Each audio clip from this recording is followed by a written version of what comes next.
Okay, this is my first YouTube video.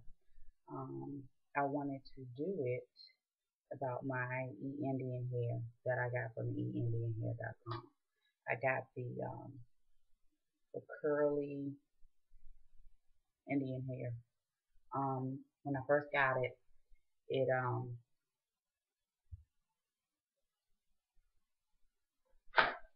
when I first got it, it came in two packs. It looked like it really wasn't a lot of hair. It was more wavy than it was curly. Um, so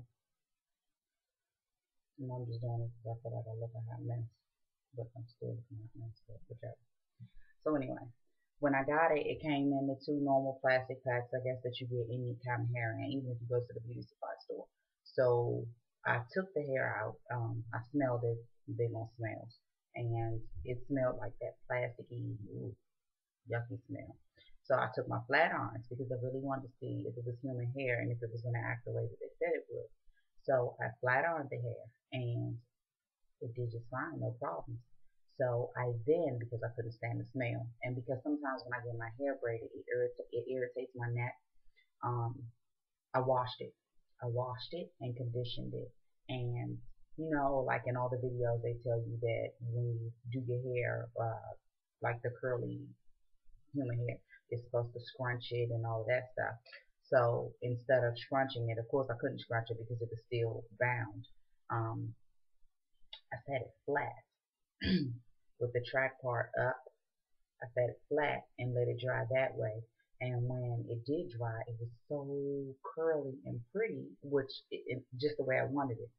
So then I had to find a braid pattern that was going to accommodate um, all the versatility that I like to have. I like to do 50 million things all the time with my hair. I'm transitioning to natural. My biggest problem was once I got my hair sewn in. That part went fine. Um, and I had the lady who did it to braid my edges all the way around, as well as my center part there.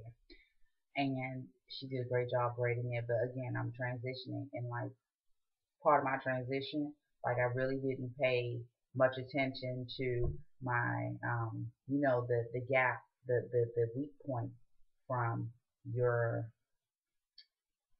natural hair or your permed hair to your natural hair. It's very weak in the middle, and my hair broke off like terrible. So now it's back to the length that it was when I started, but it's very bushy, very coarse, and all of that jazz, which is to be expected, which is part of the beautiful thing about having natural hair. Unfortunately, I say all that to say this: it did not blend at all with the Indian hair at all. It just didn't blend. So I had to perm my edges in order to make all of this work out. And I plan on keeping the hair for a year. I've had it for about 3 weeks. So I plan on keeping the hair for a year. Um, so I have to do something that's going to carry me through the rest of my transition. If it means that I have to perm my edges, and so be it, I perm my edges. They're just my edges, it's not my entire head. I do know at some point it probably will cause conflict, but until I get where I'm comfortable with my length, um, that's what I'm going to do. Um, so what I was going to do was kind of show what I did in order to blend my hair, my natural hair with the Indian hair. My hair, and I don't know if you can tell with the resolution of my camera, my hair looks so good. There are people at work who had seen me like days before I got it done. I'm like, is that your hair? You just saw me rocking an afro puff. Like really, like seriously, you know this is not my hair. Like, are you joking? But they were serious. Oh, it looks so good. I can't even tell. Da da da. Yada yada yada. So I'm sure I did all the right things. So what I'm going to be using to prepare my hair tomorrow, I'm going to just a food festival. But anytime I attend social events, I try to network. I try to get to know people, see what's going on, what else is going on in different circles in my city, which is Washington D.C. So I say all of that to get to my point, which is I gotta look good tomorrow. So I gotta look bomb. That being said, but not overdone. You know how you really want to look good, but you don't want to look like you put too much effort into it. So um, just to get to where I'm comfortable going out, talking to people, so forth and so on. I'm going to be using um, my Miss Jessie's Curly Meringue. Prior to this, I flat ironed my edges again, and I used Motions. I'm not even sure what's in Motions. They say like silicones and all that stuff on top of your hair, but for some odd reason, Motions it's like watery to me, and it adds a lot of moisture to my hair, so it keeps it right where it needs to be. And then my own homemade batch of whipped shea butter. Yeah, I'm new to YouTube. You see, I can't even get the stuff right centered in the camera.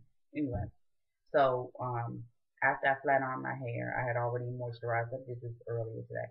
I moisturized it and I put the Motions and the shea butter in, and now I'm going to twist my hair with the Miss Jessie's curly meringue. Although I like I forget what the purple one is called.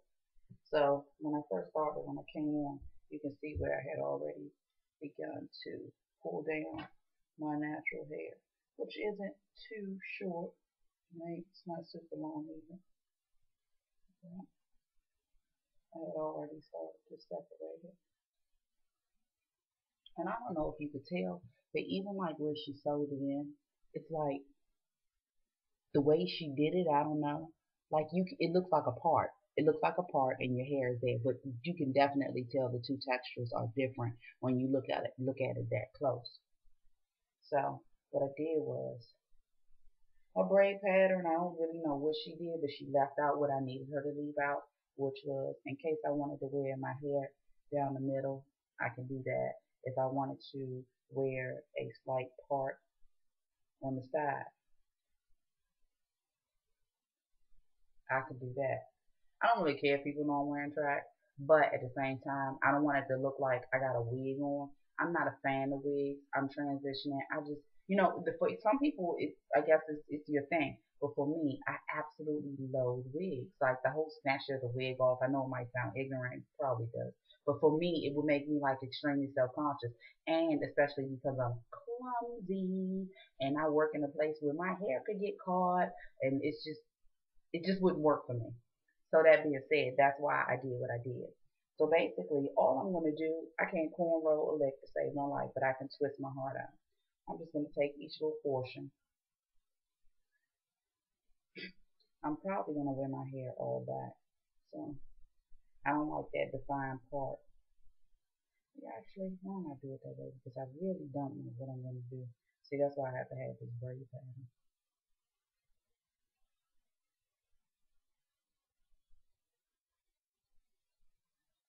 I don't know if you guys can hear all those kids, but one of them is mine. He's an excited, overzealous 9-year-old boy with a lot of energy. And he's outside playing some type of football tag. And he's big as a minute, but he acts like he is the king of the town. So anyway, so I just put a little bit more shea butter on me. Um, if I need any extra shine, I have Pompina's extra virgin, extra light, EVOV, but the light version. So just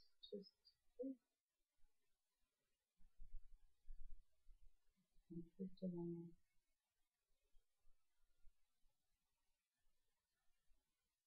Two major sections. And I haven't decided whether or not I want to use a flexi-roll or gotta fill those in. Boy, my hair would be so long if I had not been so rough with it. So anyway, nevertheless, this is my little twist that I'm going to roll up so that it will be curly and twisty and wavy, just like my um, onion hair. You want to put a little roll on it. Then I'll be moving right along to the next section. kind of put the oil on first because I do want the curly pudding. It's like the motion. It's very moisturizing. I don't want to lose the straightness from me flat on it, but I also don't want it to be dry and brittle for health reasons. But I want the moisture and the oiliness, I guess, to blend. I don't know, whatever. I'm a beginner. I guess I'm just rambling. So,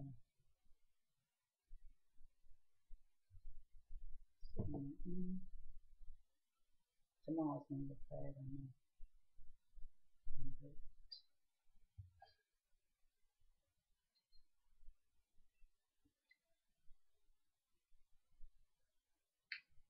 Here's another one.